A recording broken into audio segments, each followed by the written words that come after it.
Olá, irmãos, boa tarde. Vamos começar mais uma aula da nossa escola bíblica dominical, nossa classe Panorama da História da Igreja. Na sequência do nosso material, hoje, dia 24 de maio, a gente passa para o capítulo, o capítulo 10 do nosso material, que é a Igreja, o Iluminismo e o Liberalismo Teológico. Na sequência, talvez a sequência mais óbvia aí do capítulo 9 do livro, que é a Igreja e a Revolução Científica. Uma coisa que eu havia mencionado na aula passada e que é bom mencionar hoje novamente é que esses acontecimentos do capítulo 9 e do capítulo 10 eles acontecem de forma contemporânea, né? Ou seja, dá a impressão de que é uma sequência cronológica, porque é uma sequência no capítulo, né? Mas na verdade não é exatamente uma sequência cronológica e sim uma contemporaneidade cronológica aí, né? Se bem que contemporaneidade e cronológica são dizer isso junto é uma redundância, né? Mas enfim.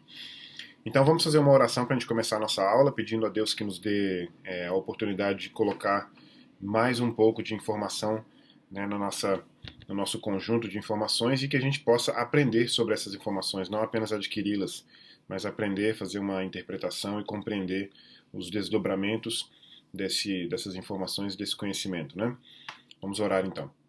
Pai, obrigado porque nós estamos mais uma vez diante do Senhor, pedindo que o Senhor conduza a nossa aula, pedindo que o Senhor conduza esse tempo, esse momento. Eu peço ao Senhor que o Senhor me use como instrumento para que os nossos irmãos aprendam e acrescentem conhecimento, que possa dar a eles uma percepção melhor do Senhor, do seu reino e do seu cuidado que o Senhor tem tido para conosco, daquilo que o Senhor prometeu de estar conosco todos os dias até o fim dos tempos. Então nós te agradecemos por isso e te pedimos que o Senhor nos dê sabedoria e compreensão desse trecho da história que a gente vai aprender hoje. É a nossa oração em nome de Jesus. Amém. Muito bem, então a igreja, o iluminismo e o liberalismo teológico. Bom, o iluminismo é um fenômeno, um período histórico, um conjunto de ideias, um conjunto de pensamentos de ordem humanista, filosófica, matemática, de certa forma também. Como a gente mencionou agora há pouco, não é nada, não é algo. O iluminismo não vem após a revolução científica, vamos dizer assim, né? Então não é uma coisa que está acontecendo separada da outra, né? Separada da outra. As duas coisas estão acontecendo ao mesmo tempo. Então você vai ter influência recíproca, né, dos pensamentos humanistas ou dentro da área das humanidades com os de ciências exatas também, né, matemática principalmente, né. Então a gente tem um conjunto de pensadores, de filósofos que estão tentando compreender a natureza, tentando compreender a mente humana e tentando colocar as coisas em perspectiva, principalmente perspectiva racional. Ao final ali do iluminismo a gente vai perceber que há uma tentativa, uma perspectiva de questionar esse racionalismo. Então o iluminismo também, de certa forma, apesar de ser contemporâneo ao racionalismo, ele é uma forma de questionamento também no racionalismo. A maneira, né, desse racionalismo, a, aquilo que a gente chama em filosofia de epistemologia, né, que é a forma de aquisição de conhecimento, o estudo do conhecimento no sentido de como eu adquiro conhecimento, né? Tudo isso é tratado pelo campo da filosofia que a gente chama de epistemologia. Então é uma forma também de questionar essa epistemologia, ou seja, será que eu adquiro esses conhecimentos de maneira inata? Será que eu nasço com esses conhecimentos? Como defendeu, por exemplo, Descartes? Será que será que eu aprendo todos os conhecimentos a partir da experiência, né, como defenderia, por exemplo, o empirismo em inglês, enfim, também o inglês. Mas, enfim, o iluminismo é, portanto, esse conjunto de ideias nesse período que vai se somando ao conjunto de conhecimentos também da Revolução do racionalismo, aliás, né? Revolução Científica e do racionalismo. Então a gente tem uma frase interessante aqui, uma observação, que é assim: se a revolução científica como investigação da ordem e da racionalidade no campo natural, certo? Foi o que a gente viu na aula passada. E a sua contraparte, vamos dizer assim, no campo humano, seria o iluminismo, ou seja, o iluminismo seria como uma investigação da ordem e da racionalidade no campo humano. Só lembrando que a racionalidade vai ser questionada dentro do empirismo, desculpa, dentro do iluminismo, e não vai ser questionada exatamente dentro daquilo que a gente pensaria mais propriamente chamado de revolução científica, né? Me parece que o fenômeno ciência, vamos dizer assim, a ciência em si, ela teria muito menos razão para rejeitar o racionalismo do que o iluminismo, né? Então, cada desdobramento dentro da sua área de atuação, né? Mais filosófica, mais contemplativa, ou mais... Aliás, contemplativa eu nem diria, mas mais especulativa, né? Metafísica, enfim, do que, por exemplo, a Revolução Científica, que era muito mais a experiência, né? A experiência científica, a reprodução de experiências e assim por diante na aquisição de conhecimento, né? O iluminismo vai ser também uma crítica às religiões, né, uma forma de dizer que as religiões são inadequadas e irracionais, preconceituosas, enfim, e por isso a religião em geral, as religiões em geral, o cristianismo de certa forma, mas não por completo, vai sofrer, vai sofrer os ataques aí desse período, tanto da Revolução Científica quanto do Iluminismo, mas é importante lembrar também que a maioria, bom, não sei se eu posso colocar a maioria, mas um número suficiente de pensadores e de filósofos, de matemáticos naquele período não era uma maioria ateia, não era uma maioria de pensadores ateus, mas era um número suficiente, vamos dizer assim, de pensadores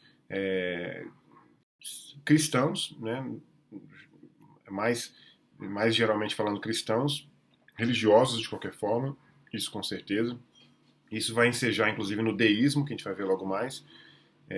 Mas, de qualquer forma, a religião acaba sofrendo, as religiões acabam sofrendo mesmo uma espécie de golpe, vamos dizer assim, desse período e dessas especulações, exatamente por causa do conteúdo, talvez, muito espiritualista, muito da experiência com o transcendente sem muita reflexão, uma experiência muito pessoal, né, que a religião geralmente tende a apresentar, né? Então, às vezes a gente pensa num pacote, num conjunto, que o iluminismo foi completamente ruim ou foi completamente ruim para as religiões, né? Foi contrário às religiões, né? Mas na verdade a maioria a gente pode colocar o Descartes, por exemplo, que o seu projeto, o seu sistema filosófico, vamos dizer assim, não tem uma pretensão de questionar nada no âmbito religioso e acaba, na verdade, alguns dos pensamentos propostos por filósofos, por exemplo, como Descartes novamente, são muito mais levados a, a um viés antirreligioso, seja por uma crítica da própria igreja, que entendia como perigoso, né, o seu sistema filosófico, seja por outros filósofos que tinham menos, talvez um pouco menos de comprometimento com a igreja e com a religião, e que acabavam utilizando, por exemplo, mais uma vez repetindo Descartes, os sistemas filosóficos, aí, por exemplo, o idealismo, né, e o inatismo cartesiano, para avançar no seu projeto iluminista, racionalista, enfim, e acabava levando a um extremo de questionamento de aspectos religiosos. Mas, de qualquer forma, é bom lembrar que isso não é um conjunto completo, ou seja, não é um projeto completamente voltado para questionamento, né, dos preceitos cristãos e assim por diante. E, como eu disse, isso desdobra, né, acaba se desdobrando nisso, mas é uma evolução. Né? Então, assim, você tem. É lógico que você vai ter em alguns filósofos uma perspectiva muito menos voltada para a religião e muito menos cuidadosa com a religião, vamos dizer assim, do que em outros, mas isso não quer dizer que, no conjunto, isso fosse o projeto do iluminismo, o pior que tenha sido para a religião, mas não foi um projeto do iluminismo e nem foi um projeto da Revolução Científica também. Né? Então isso é importante lembrar. Até porque Isso é importante colocar também, porque às vezes acontece que a gente deseja, a gente comenta, né, fala sobre esse período, sobre os pensadores desse período, como com um grau, uma proporção de, de contrariedade grande o suficiente para colocar esse período, por exemplo, como um período negro, né, na história do cristianismo e tal. E não precisa ser assim, né?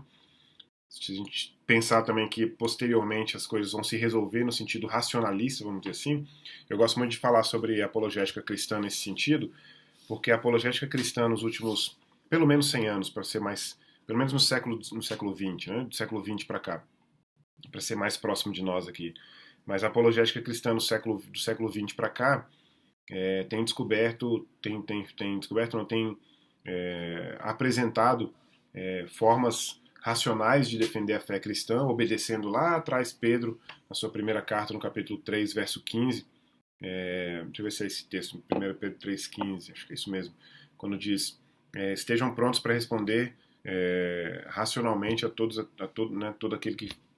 Quer dizer, esteja pronto para responder a todo aquele que pedir a razão da sua fé. A razão aqui seria o aspecto racional, né? Qual é a racionalidade da sua fé? Então esteja pronto para responder. E isso tem sido feito nos últimos 100 anos, com certeza 100 anos, na apologética cristã, e a gente tem tido resultados. Eu sempre digo, quando eu estou oferecendo um curso de apologética cristã, que a gente tá no time, a gente joga no time que está ganhando e que vai ganhar, e é preciso que a gente saiba disso, né? O problema do cristão, às vezes, é que ele está numa batalha, como dizia o C.S. Lewis, a gente está numa batalha no campo inimigo. Bom, tudo bem, mas a gente não está perdendo o jogo, né? Então, às vezes, o cristão sabe que está na batalha, sabe até que está no campo inimigo, mas não sabe qual é o placar, né?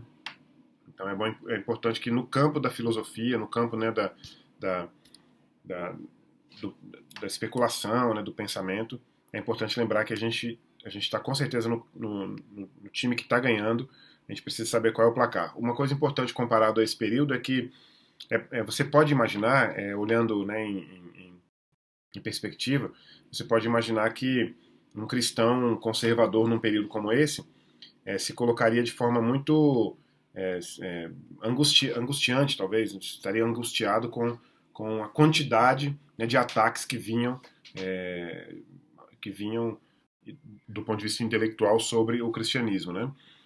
Bom, tudo bem, se você pensa assim, você tem certa razão, mas é importante lembrar que não é isso que que definiu a história do cristianismo, repetindo, porque hoje nós temos um campo bem organizado chamado apologética cristã, que já tem condições de apresentar argumentos racionais, bem organizados em termos de cosmologia, ou seja, a origem do universo.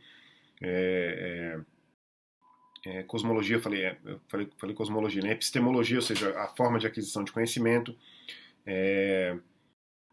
Ética, né? Ou seja, o fundamento da ética é preciso. Importante, uma coisa que eu gosto de falar sobre ética é que a gente sempre tem o certo e o errado.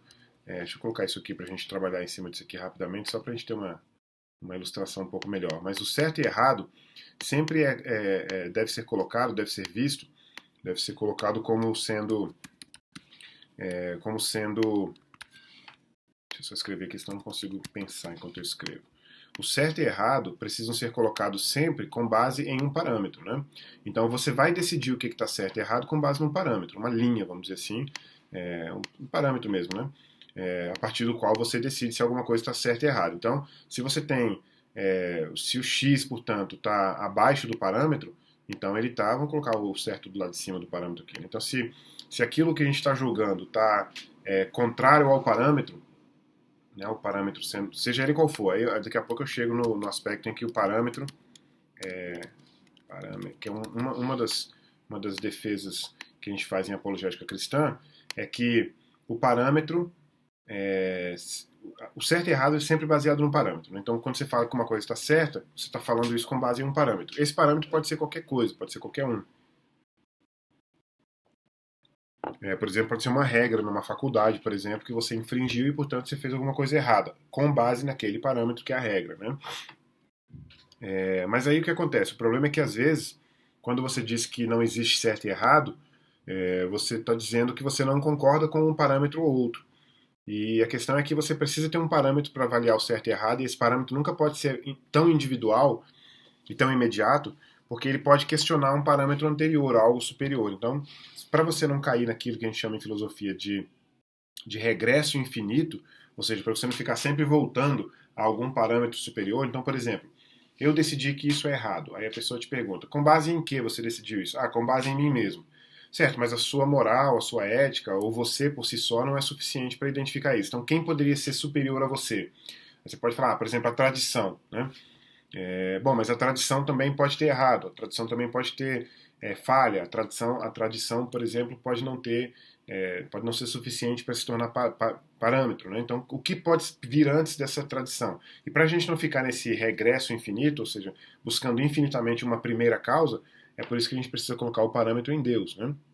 Então, quando o parâmetro é Deus, a gente pode identificar o que é certo e errado definitivamente, porque o parâmetro é definitivo. O parâmetro é o parâmetro inicial, né, vamos dizer assim. Inicial no sentido de que ele, a partir dele, ou seja, de Deus, todas as coisas seriam ética e moralmente resolvidas, né, ou resolvidas ou combinadas, vamos dizer assim. Né? Então eu estou dando esse exemplo para dizer que também na apologética cristã contemporânea nossa, a gente tem, como eu falei, cosmologia, a gente tem argumentos muito mais relevantes do ponto de vista racional, a gente tem epistemologia também em ética, né, moral e ética. Eu queria também dizer uma coisa sobre apologética que tem a ver com isso que a gente está fazendo aqui hoje, por causa do iluminismo, né? É que eu tenho trabalhado com apologética cristã desde 2008, 7, 8, desde 2008, portanto 12 anos, né? E eu tenho observado uma coisa importante. Na maioria dos debates que eu vejo entre aspectos que são apresentados como defesa pela apologética cristã ou por um pensador secular, por exemplo, eu sempre vejo que faz muito sentido, muito mais sentido, sempre faz muito mais sentido aquilo que é apresentado pela apologética cristã, e eu percebo que nessas figuras, né, vamos dizer, seculares, nesses intelectuais, dá para perceber uma certa insegurança também. E dá para perceber uma grande segurança nos apologistas. E, aliás, também, queria colocar aqui uma observação. Nós tivemos essa semana, quem é meu aluno nessa classe aqui, que é meu aluno também na classe de História do Pensamento Cristão, acompanhou comigo essa semana uma breve homenagem que eu fiz ao Dr. Ravi Zacarias, que, que morreu agora essa semana, se não me engano, na segunda-feira. E era um dos. Dr. Ravi Zacarias, e era um dos 1946 a 2020. E era um dos filósofos, aliás, filósofo não, porque ele não era exatamente um filósofo, mas ele era um apologista, um dos mais importantes apologistas que nós tínhamos. No ano passado eu mencionei também a morte do Dr. Norman Geisler, que é um outro gigante mesmo, né, da apologética cristã. Agora a gente perde o Ravi Zacarias, e dos três, talvez quatro, os quatro maiores, os três mais importantes maiores, sobra o William Lane Craig, que está vivo ainda. Mas enfim, a obra deles permanece e a gente precisa trabalhar em cima delas, né? Mas enfim, o que eu quero dizer com tudo isso é uma espécie de uma forma de tranquilizar, no sentido de que esse período que a gente tem chamado de iluminismo e revolução científica, por mais que tenham atacado as religiões como inadequadas e irracionais, não definiram um cenário posterior, ou seja, não fizeram com que isso fosse o fenômeno final, vamos dizer assim, da religião. Claro, a gente teve, como eu disse, no século XX e agora no XXI, um renascimento, vamos dizer assim, um reavivamento intelectual, filosófico. Filosofia, por exemplo, filosofia continental, por exemplo, que a gente chama de filosofia continental, que podia ser uma ameaça para o cristianismo, tem sido rechaçada pela filosofia anglo. Esqueci o outro nome que a gente dá agora. Anglo. Esqueci, vou lembrar até o final da hora. Vou procurar aqui Vou procurar aqui na página do William Lane Craig, no Wikipedia, e aí eu vou, se eu não lembrar antes. Mas eu queria dizer que, assim, às vezes, por exemplo, numa faculdade no Brasil, o Brasil é uma, é uma faculdade, aqui ó, deixa eu até ver aqui, ó, filosofia analítica, filosofia analítica e filosofia anglo, mas tinha outra palavra, anglo, deixa eu ver se eu encontro ela aqui, não. Bom, enfim, analítica no mínimo, né? Contrária, por exemplo, à filosofia continental. A gente tem nossa tradição brasileira de centros acadêmicos, né? De, de, de universidades, uma tradição continental da filosofia, principalmente francesa, mas a tradição analítica, anglo-analítica no mínimo, seria muito mais importante para nós como cristãos, né? Bom, então a gente tem aí pensadores como Voltaire, Jean-Jacques Rousseau, Denis Diderot, David Hume e Immanuel Kant, o David Hume inglês, os outros três aqui franceses, Immanuel Kant alemão. Todos eles são contemporâneos, como a gente pode ver pelas datas, e todos eles estão trabalhando, cada um nos seus projetos, nos seus sistemas filosóficos, apresentando as suas ideias. Né? A marca talvez mais importante do iluminismo seja a crítica e o ceticismo. Né? A crítica, o fator crítica que é importante, porque pode ser que tenha havido uma época, a gente pode até concordar que tenha havido uma época, essa época aqui, por exemplo, que criticar seria. Criticar não no sentido de falar mal, né, mas de questionar. Né? Questionar seria algo perigoso no sentido de questionar a autoridade, por exemplo. Né? Talvez a gente possa pensar que nessa época o cristianismo pensava assim. Né? Mas é bom lembrar que hoje, como eu falei agora há pouco sobre a apologética cristã, né, hoje a gente não precisa, número um, a gente não precisa ter medo de questionamento e de crítica, e número dois, a gente deve criticar e questionar, aliás. Né?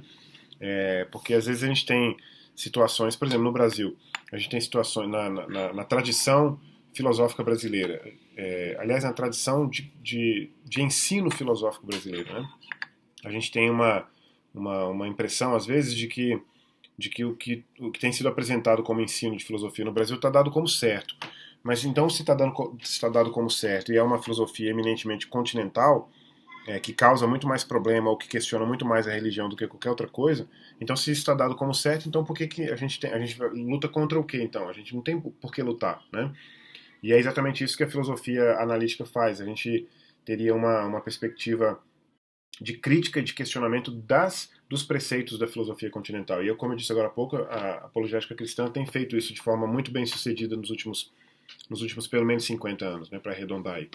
Então essa questão da crítica é uma questão interessante. Hoje a gente não precisa mais se preocupar, por exemplo, é, isso é muito importante que eu vou dizer agora. Isso é uma coisa que me incomoda muito tem me incomodado muito, muito nos últimos 10 anos no seio da igreja, né?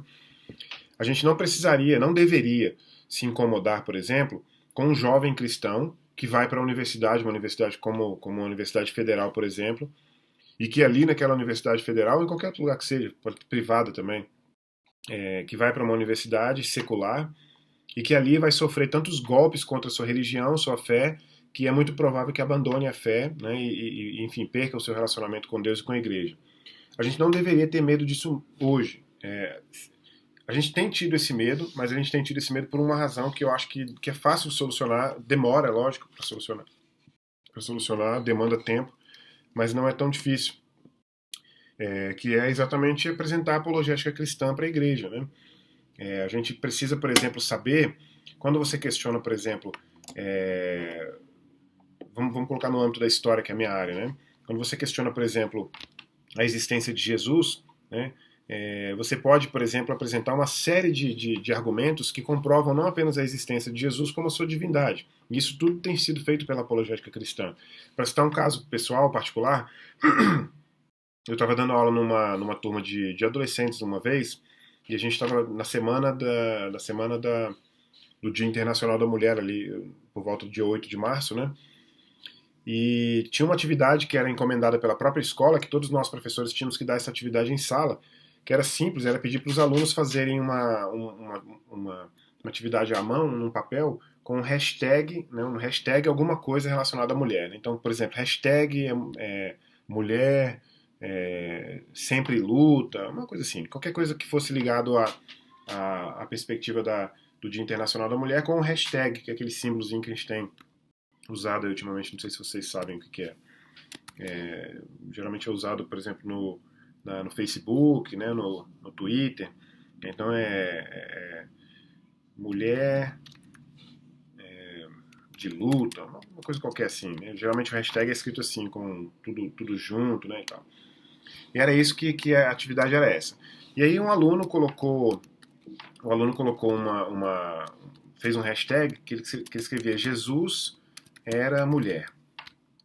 Né? Jesus era mulher. Um aluno de sétimo ano, de 12 anos de idade, né? Escreveu lá, Jesus era mulher. E colocou, e essas hashtags, esses papéis, eram para ser colocados no mural ao redor da escola, né?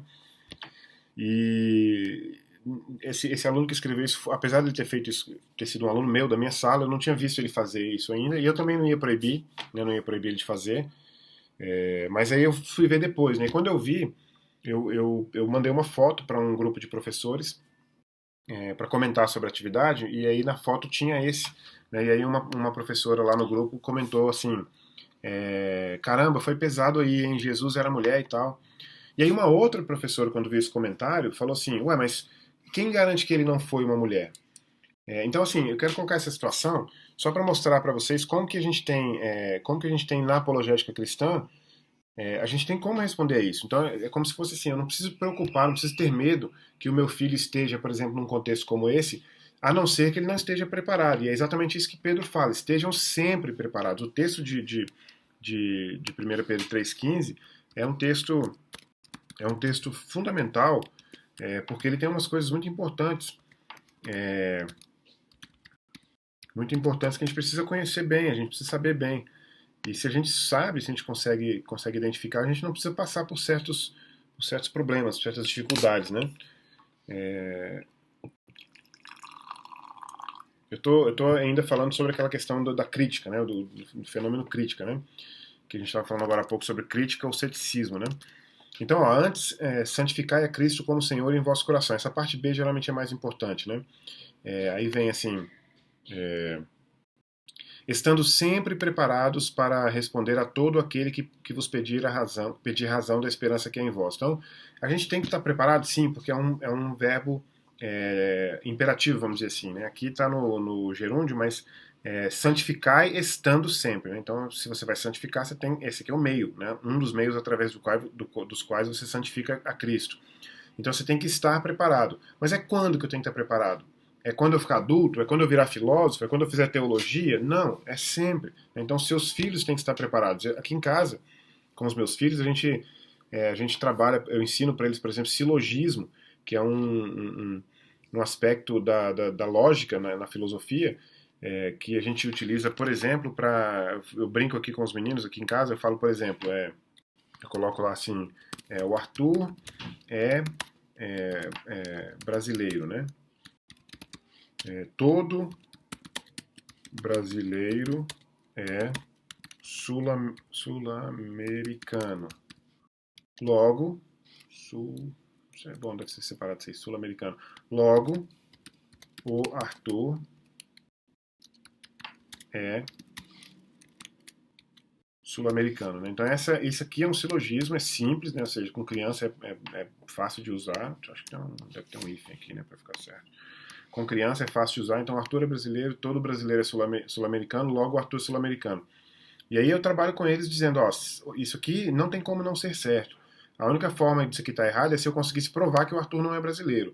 Mas se eu tiver como provar necessariamente que o Arthur é brasileiro, né, ou seja, se eu não tiver como contestar isso, se isso for fato, né, se isso for certo, e se eu conseguir... Bom, esse segundo aqui a gente sabe que é verdadeiro, né? A segunda premissa aqui a gente sabe que é verdadeira. Todo brasileiro é realmente sul-americano. O Brasil está dentro da América do Sul. O que eu preciso provar é se o Arthur é brasileiro. Eu não preciso provar se o Arthur é sul-americano. Se eu consigo provar, se eu consigo demonstrar que o Arthur é brasileiro, logo eu consigo demonstrar que ele é sul-americano. Então a gente faz isso aqui em casa. Eu ensino para os meus filhos a estarem sempre preparados. E para quê? Para responder, claro que você responde quando alguém pergunta, a todo aquele que pedir a razão da esperança que é em vós. Então, naquele caso, por exemplo, do aluno que escreveu lá aquela hashtag, que para nós cristãos é uma hashtag ofensiva, e o comentário da outra professora também acabou sendo mais ofensivo, né? Ou seja, como assim? Quem garante que Jesus não era realmente mulher? E aí eu, como historiador, né, respondi no grupo assim: eu garanto que Jesus não era mulher. Só que a questão eu garanto não Marlon especificamente, mas porque eu tenho todo um treinamento, e no caso especificamente meu de história. E a gente não pode mais hoje ter medo da crítica porque a gente tem como responder a crítica, né? O ceticismo também não. Então é uma coisa importante sobre apologética cristã associado de alguma forma a essa nossa aula de hoje aqui, né? É claro que a resposta lá para aquela pergunta, né, sobre como é que eu posso provar que Jesus não era mulher, eu tenho a forma de provar é o método histórico, né? O método histórico é você pegar os textos escritos no período, os relatos escritos no período. Se fosse uma coisa mais contemporânea, eu poderia ter relatos diferentes de escritos, como por exemplo fotografia, quadro, ou por exemplo vídeo, né, gravado, áudio. É claro que no período de Jesus a gente só tinha realmente o texto escrito, não tinha nem fotografia. A gente poderia ter desenho, né, desenho ou escultura, mas a gente só tinha texto, né? Não tinha, por exemplo, áudio nem vídeo. Mas seja como for, se eu não tenho, por exemplo, vídeo naquela época ou áudio, e eu tenho o relato escrito como sendo uma das formas de comprovação, então é esse que eu vou usar. Né? E a gente tem não apenas uma forma de comprovação, mas várias, centenas delas, dezenas, e a gente pode utilizar como comprovação. Né? Bom, então o iluminismo ele primava pela crítica e pelo ceticismo, mas aí é interessante, eles queriam criticar tudo, né? É interessante porque às vezes a gente pensa assim, a gente não precisa criticar tudo. Criticar tudo seria correr o risco de criticar a autoridade. Mas eu acho que talvez a palavra não fosse nem exatamente criticar, mas questionar. Porque, por exemplo, você não precisa questionar tudo, né? Principalmente nós que somos cristãos, a gente não precisa questionar tudo. Mas a gente pode colocar em perspectiva, né? Aliás, a gente pode até aprender como se critica ou se questiona exatamente para responder. Então, por exemplo, a gente tem alguma dúvida de que Jesus Cristo é o Salvador né, das nossas vidas? Não, a gente não tem. Mas como é que as críticas vêm? Como é que o ceticismo vem em direção a isso? Né? Então a gente precisa ter conhecimento.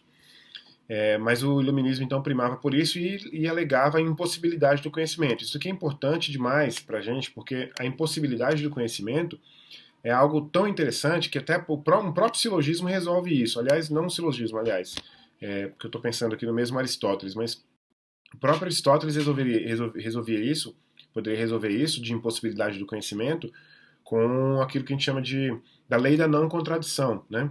Então, se eu estou dizendo que é impossível haver conhecimento, como que eu sei que é impossível haver conhecimento? Né? Se uma pessoa diz que é impossível conhecer qualquer coisa, isso é um grande exagero, a gente pode até dizer que não conhece quase todas as coisas e conhece a minoria, isso seria aceitável, né? Agora, o iluminismo ele propunha, não em todos os pensadores, né, e não da mesma forma, é claro, portanto não é o conjunto inteiro né, do fenômeno, mas eles propunham, por exemplo, mas ele propõe, por exemplo, a impossibilidade do conhecimento. Mas a impossibilidade do conhecimento é uma contradição em termos, ou seja, se é impossível conhecer, como que eu sei que é impossível conhecer? Será que o fato de eu saber que é impossível conhecer já não é conhecimento?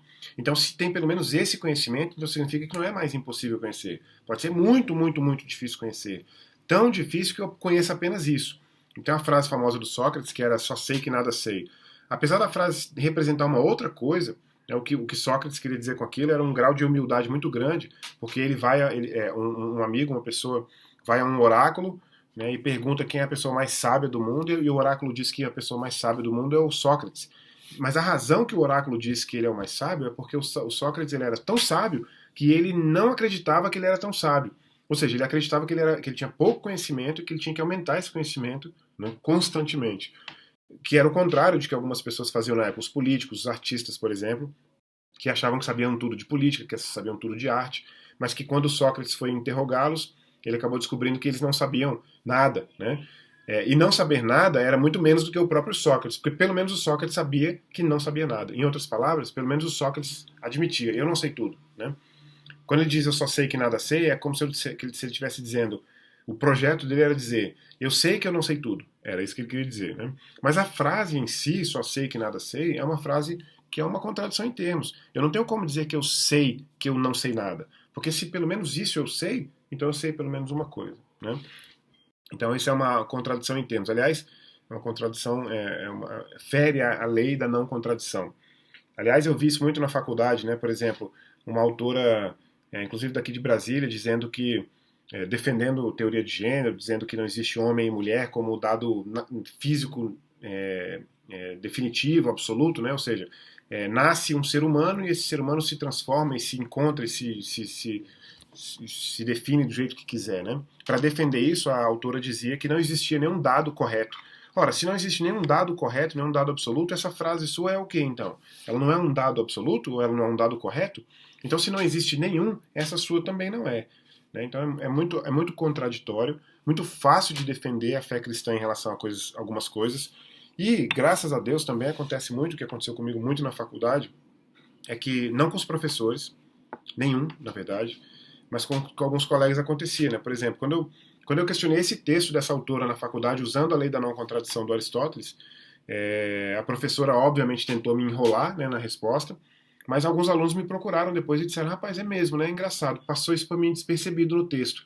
Ora, para mim não tinha passado despercebido, porque eu sou treinado em apologética cristã. Então, se a gente não quiser correr risco, a gente precisa obedecer. Aqui, ó. Quando é que eu tenho que estar preparado? É sempre, né? Então tem que obedecer. Então, o deísmo, então. O deísmo era um fenômeno é, que tem diferenças entre, por exemplo, o deísmo britânico e o deísmo francês. Grosso modo, para a gente compreender numa aula como essa de hoje, o deísmo é a ideia de que Deus criou todas as coisas, Deus realmente é a primeira causa de todas as coisas, o que é muito importante numa filosofia eminentemente cristã, porque a cosmologia cristã diz que todas as coisas foram criadas por Deus, o universo não é eterno, né? Não é infinito. Nada mais é infinito, apenas Deus. Apenas Deus é infinito. E a palavra infinito tem um significado que deveria ser simples para nós. Apesar de ser impossível a gente conseguir alcançar certos conhecimentos que são infinitos, né? Por exemplo, Deus, né? A gente não consegue alcançar completamente o conhecimento de Deus. Por isso que Paulo diz que eu vejo em parte agora, mas então, ou seja, na glória, quando eu estiver na glória, quando eu for eterno, eu verei face a face. Então, o infinito deveria ser entendido como algo que não tem começo e que não tem fim. Portanto, por isso que eu coloquei a linha assim. Né? Claro que a linha para aqui, mas a ideia é que não tem começo nem fim. Aquilo que tem começo tem que ter necessariamente fim. Né? Então, por isso que o universo que foi criado por Deus, Deus aqui antes, criando o universo, ele tem necessariamente que ter um fim. Eu vou até colocar V de volta aqui quando Cristo voltar e, né, resgatar a sua igreja e tal. Então o deísmo era essa percepção, grosso modo, claro, né? O deísmo era essa percepção de que Deus havia realmente criado o universo para o deísta era esse aqui de cima, ou seja, um universo que tinha começo e fim, mas que Deus não interferia nesse universo, né? Deus não tinha nenhuma relação com esse universo, seja ela de qualquer ordem que fosse, seja ela de ordem revelacional, seja ela de ordem direta, como por exemplo a própria encarnação de Cristo, né? Cristo poderia ter sido um super ser humano, espiritualmente falando, mas não podia nunca ser Deus, porque Deus no deísmo Deus não tem relação com o universo. Aliás, isso é quase que resgatar, por exemplo, o dualismo gnóstico, por exemplo, né, que dizia que o transcendente, né, o imaterial, é bom e que tudo que é material é mal. Então, nesse sentido, Deus não pode ter nenhum relacionamento com o material. Né? Deus que é transcendente e completamente bom não pode ter nenhum relacionamento com o material que não é bom. Né? E isso causava problemas para o cristianismo quais ordens? Por exemplo, o empirismo, eu não sei se eu falei na aula passada, mas eu posso colocar aqui rapidamente o que é o empirismo. O empirismo é aquela perspectiva filosófica de que todos o conhecimento, é uma perspectiva epistemológica, aliás, filosófica também, é claro, mas de que todo o conhecimento que nós adquirimos, sem exceção, vem a partir de alguma experiência sensorial. Então a gente tem 5 sentidos, né? E todas as experiências que eu tenho, todo o conhecimento que eu tenho vem de uma experiência sensorial. Aliás, eu até poderia dizer que no empirismo a gente nasce com uma folha em branco, como se fosse uma folha em branco, e nela não há nenhum símbolo, nada escrito. E que qualquer coisa que passa a ser escrito, vamos dizer assim, no livro da minha vida, em termos de conhecimento, foi adquirido por alguma forma de experiência sensorial sentido, né? Eu vi, ou ouvi, ou cheirei, ou experimentei com o paladar, ou toquei. mas só assim. Nada é inato, né? Mas isso tem um problema muito grave, porque se não existe nada inato, então também eu não nasço com pecado, eu nasço bom, né? Então o que me transforma em mal seria o universo, né, tal como ele está colocado. Inclusive, essa é a perspectiva do Jean-Jacques Rousseau, mas, obviamente, na perspectiva mais filosófica e social, vamos dizer assim. Né? O Jean-Jacques Rousseau tem essa característica de que nós nascemos bons e nós somos corrompidos pelo meio, né? E que a forma de resolver esse problema seria, teoricamente, corrigir o meio, né? Corrigir os atos para que o meio não corrompesse mais ninguém que nascesse, né? O racionalismo em detrimento da espiritualidade, ou seja, se tudo é questionado e tudo tem que ser colocado, o Descartes dizia isso, não, Descartes não questionava tudo por um mero ceticismo barato. Ele questionava, lembra que a palavra que eu usei na semana passada? Ele suspendia o conhecimento, ele não descartava todo o conhecimento, pelo contrário, ele dizia que o conhecimento precisava ser avaliado e, se comprovado, ele era colocado na categoria de verdade. Né? Mas enquanto não fosse, ele tinha que ser suspenso.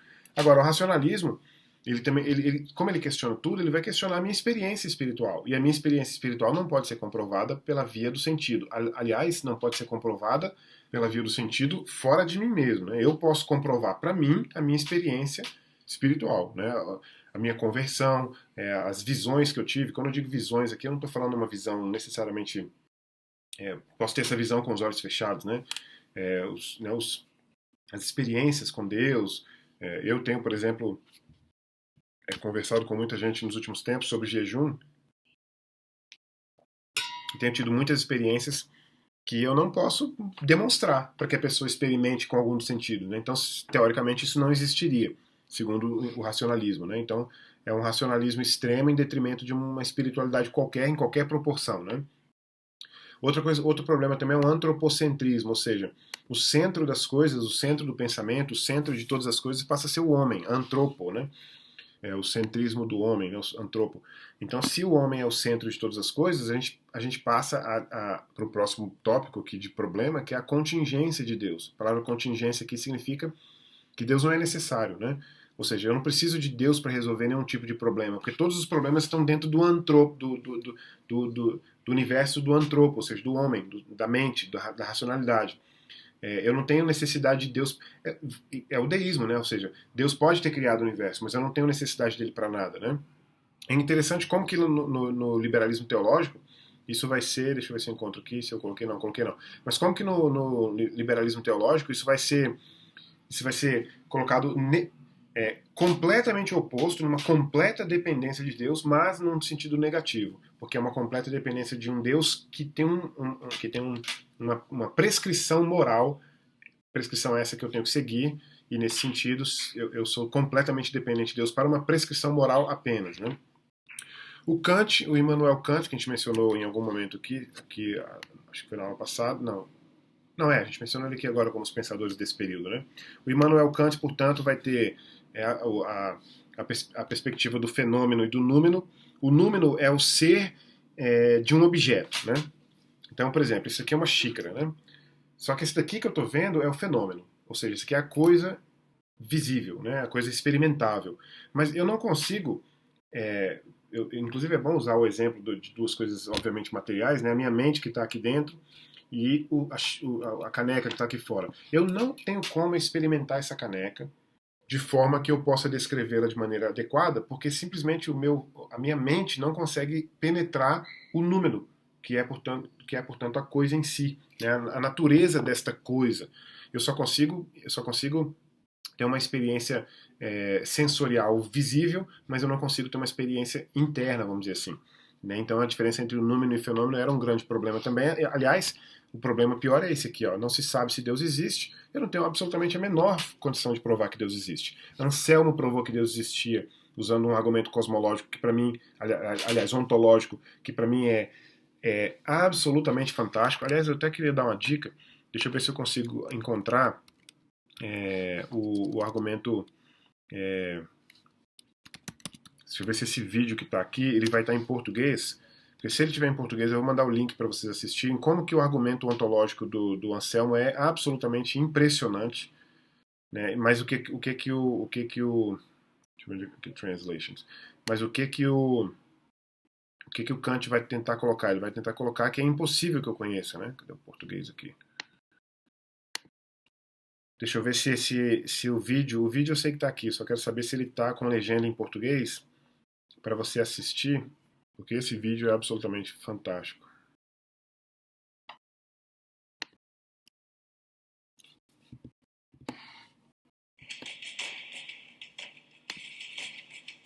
In the year 1078, a monk named Anselm of Canterbury astonished the world by arguing that if it is even possible that God exists, then it follows logically that God Deixa eu ver does se eu acho aqui. exist.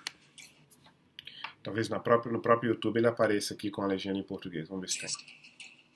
Anselm's argument came to be called the ontological argument, Aqui, ó. and it has sharply divided philosophers ever since. Não tem legenda em português. Bom, é o seguinte, esse vídeo, se você assiste em inglês, se você lê em inglês, eu vou copiar aqui o link dele, deixar no próprio PDF, e você, se quiser assistir depois, você pode. Ele é curto, talvez se você quiser, talvez a gente pudesse arrumar alguém para traduzir. Se eu tivesse tempo, eu poderia traduzi-lo. Mas ele é um vídeo absolutamente fundamental para entender, por exemplo, esse argumento. Vou deixar aqui, você pode tirar um print ou de repente tirar uma foto aí, copiar enquanto eu estou nesse momento aqui. Ou seja, no caso do Kant aqui a gente tem um problema grave. Eu não tenho mais como provar que Deus existe, por uma razão, entre aspas, né, na perspectiva kantiana, simples, porque simplesmente eu não tenho como acessar. Não tenho como acessar nem a xícara. Qualquer coisa que eu descrever sobre a xícara tem o risco de estar errado, porque eu não consigo alcançar o númeno, só o fenômeno. Deus é númeno por, si, né, por natureza. Deus não é fenômeno. Então, se eu não consigo descrever bem a xícara, nem alcançando o fenômeno, o que dirá, por exemplo, de alcançar. Se eu não consigo alcançar bem a xícara no fenômeno, obviamente eu não consigo alcançá-la no número, que é a coisa em si. Como é que eu vou poder alcançar Deus, que é só o número, né? Ou seja, Deus não é fenômeno. Então, esse é um problema muito grave para o cristianismo que acontece a partir desse período e a partir do Kant, né? Mas de qualquer forma, o Kant tinha uma perspectiva divina ou espiritual, vamos dizer assim, na medida em que ele dizia que o imperativo categórico do Kant, por exemplo, que é uma perspectiva moral no pensamento kantiano, dizia, por exemplo, que a gente deveria viver como se Deus existisse. Em que medida? Porque Deus, a partir de Deus, eu crio um modelo ético que eu tenho que seguir, mas não porque eu sou cristão ou não porque eu conheço que realmente Deus fez isso. A questão é que eu, como ser humano, eu preciso aplicar alguma espécie de modelo ético para conviver bem, né, para viver bem. O iluminismo vai, obviamente, vai ter desdobramentos naquilo que passou a ser chamado de liberalismo teológico, e aí é uma ênfase na experiência subjetiva.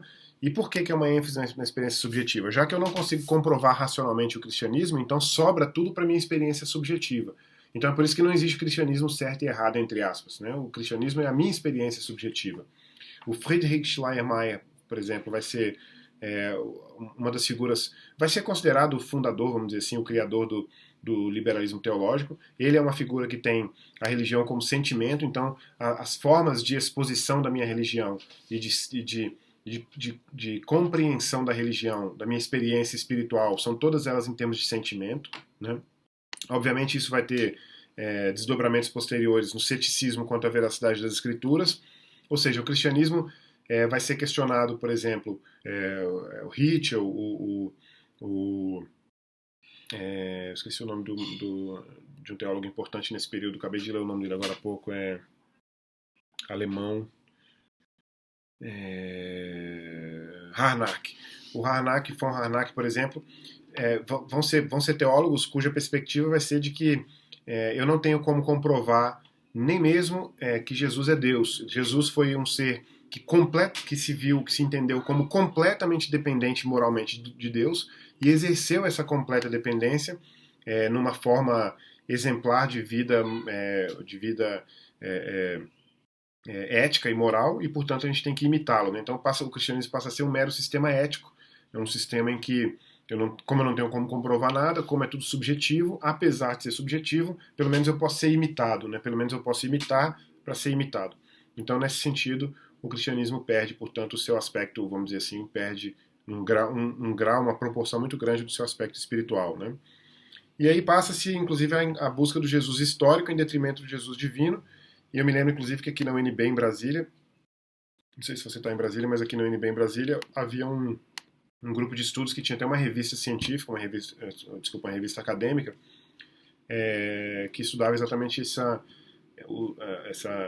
escola, vamos dizer assim, alemã do Jesus histórico, né? Obviamente apresentava aí os seus artigos tentando demonstrar a veracidade desse Jesus histórico, mas em detrimento, é claro, de um Jesus divino, de Jesus Deus, né? Então esse é, portanto, o capítulo do nosso livro que trata do iluminismo e do liberalismo teológico, né? Eu achei mais importante nessa aula, por isso que eu separei um tempo maior, para a gente falar sobre como que a gente historicamente, já até dando uma adiantada, vamos dizer assim, mas como que a gente resolve o problema do iluminismo e do liberalismo teológico. Na verdade, nem é uma solução do liberalismo teológico em si, mas do iluminismo e dos seus questionamentos céticos e críticos, né? Porque a resposta para o liberalismo teológico a gente vai ver a partir das próximas duas ou três, duas, a partir das próximas dois capítulos. Aliás, eu até acho que eu comecei essa aula dizendo que a gente estava no capítulo 10 do livro, mas não é não. Esse capítulo do livro não é o 10, não. Essa é uma sequência, na verdade, né? Mas na próxima aula a gente vai ter a igreja e as missões modernas, que vai ser uma forma de responder a esse problema do liberalismo teológico. Também é contemporâneo, de certa forma, se você olhar as datas, por exemplo. Ó. E a gente vai ter depois na outra aula a igreja e os reavivamentos na América do Norte. E aí depois a igreja na modernidade é uma outra característica. Eu queria até fazer uma observação antes de concluir essa aula. Tem uma grande confusão de números de aula e número de capítulo acontecendo na nossa playlist da igreja. E eu quero dizer que a responsabilidade por essa confusão é minha. Eu que apaguei alguns vídeos sem querer, acho que a aula 5 e 6, por exemplo, eu perdi.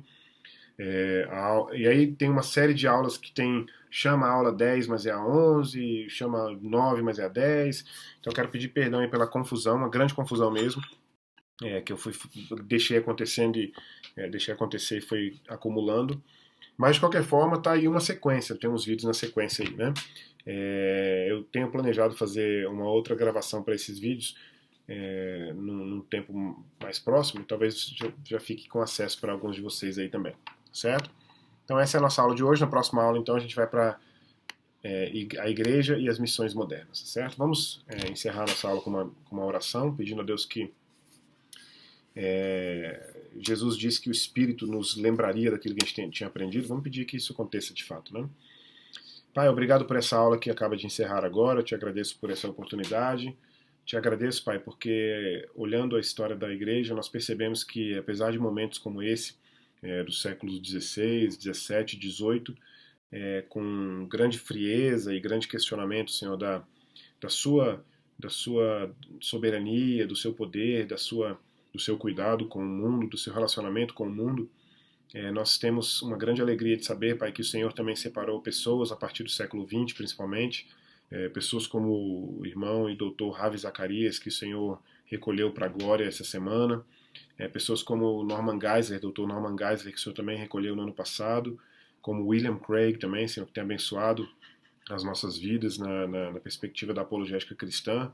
E eu te peço que o Senhor separe, Senhor, não apenas pensadores como esses, contemporâneos nossos, mas também que o Senhor separe professores e crentes, principalmente no grupo da nossa igreja, nos nossos alunos, que tenham um desejo, Senhor, de reconhecer, Pai, que o mundo não se resume apenas em preparar para uma profissão que vai me dar um salário, mas que há muita coisa para fazer no campo do pensamento, há muita coisa para fazer no campo da defesa da fé cristã.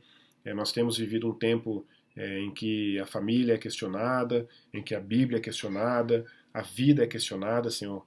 E eu te peço que o Senhor nos dê sabedoria, Senhor, porque o Senhor não vai, o Senhor deseja usar filhos do Senhor, crentes em Jesus Cristo, como eu acabei de mencionar agora, os três nomes que eu mencionei, para organizar uma forma de resposta e obedecer, Senhor, ao que Pedro diz, quando diz que nós deveríamos estar sempre preparados para dar a razão da nossa fé, Senhor. Então eu te peço que o Senhor nos abençoe. Eu peço que o Senhor nos dê sabedoria para que nós sejamos chamados pelo Senhor para esse trabalho, para essa obra, e que o Senhor, é claro, quando chama, o Senhor capacita. Então eu te agradeço porque nesse sentido o Senhor também há de nos capacitar para que a gente seja capaz de defender a fé que recebemos do Senhor Jesus. Essa é a minha oração de gratidão e te peço que o Senhor abençoe agora, Senhor, as atividades que a gente ainda tem na igreja. Obrigado pelas atividades de hoje. Em nome de Jesus. Amém. Muito bem, meus irmãos, muito obrigado e até a semana que vem.